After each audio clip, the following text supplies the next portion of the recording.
Now that we have some plain weave woven, we need to put in our first pattern weft, which is also a supplemental weft. Typically, I use light colored supplemental wefts, but today, so you can see, I am going to use this darker blue color. You want your supplemental weft to be quite strong because we are going to be pulling it really, really tight, and you don't want it to break as you're doing that. So I'm going to load my second shuttle, and then we'll start weaving the pattern weft with our pickup stick. Okay, so I'm ready to start using my pickup stick. Notice that it has a nice point here, okay, on both sides. I always want mine, well, I should say typically I want it wider than my warp width here.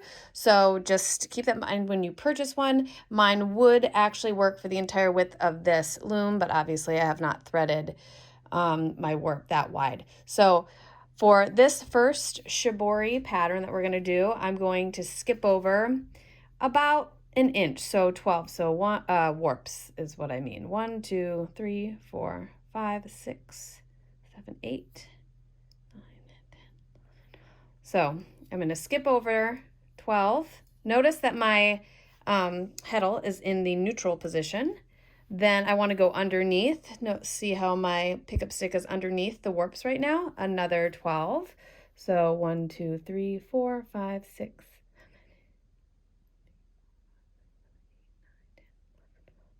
So I'm going to come up, and then I'm going to continue that pattern across. So I'm basically going up and over every inch.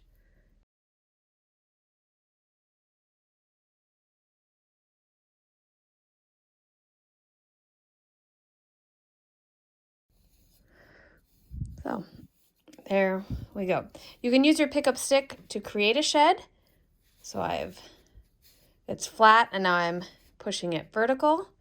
And I am now going to take my pattern weft color and pass it through my shed.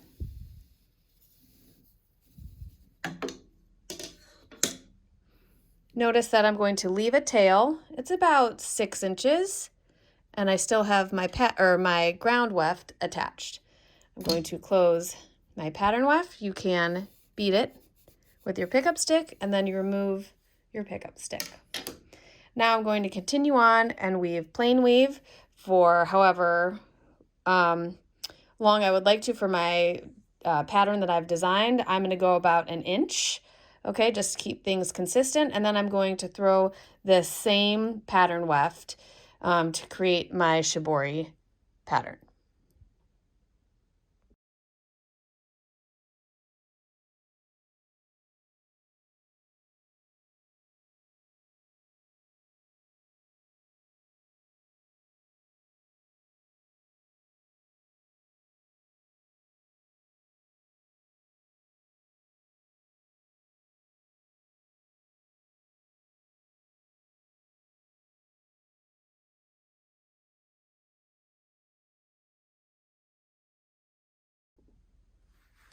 Okay, I'm ready to do my second pattern weft. I'm going to make sure that my ground weft is on top of my pattern weft because I'm going to pass it this way once I get my shed ready, and I don't want this to be underneath this pattern weft because I'm going to keep a loop about 3 inches going to the right, and then it turns, so about 3 inches going to the left. So a complete piece of yarn that's about 6 inches, but it makes a loop at the edge of the selvage there.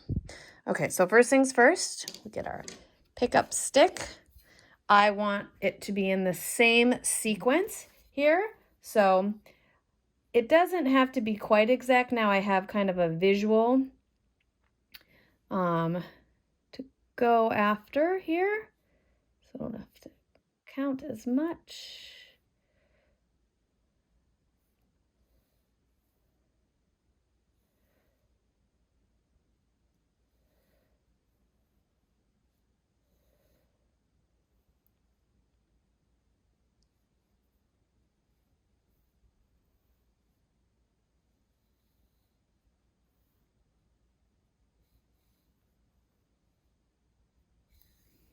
There we go. And now I'll make my shed, pass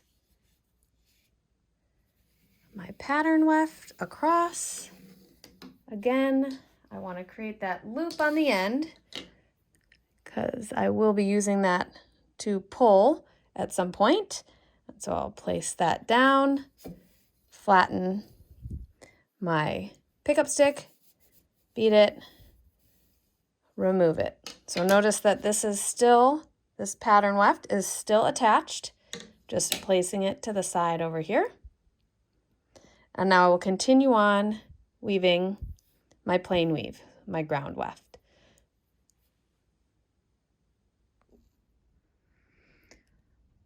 When you get to a point where you need to add more weft, you'll have an end here.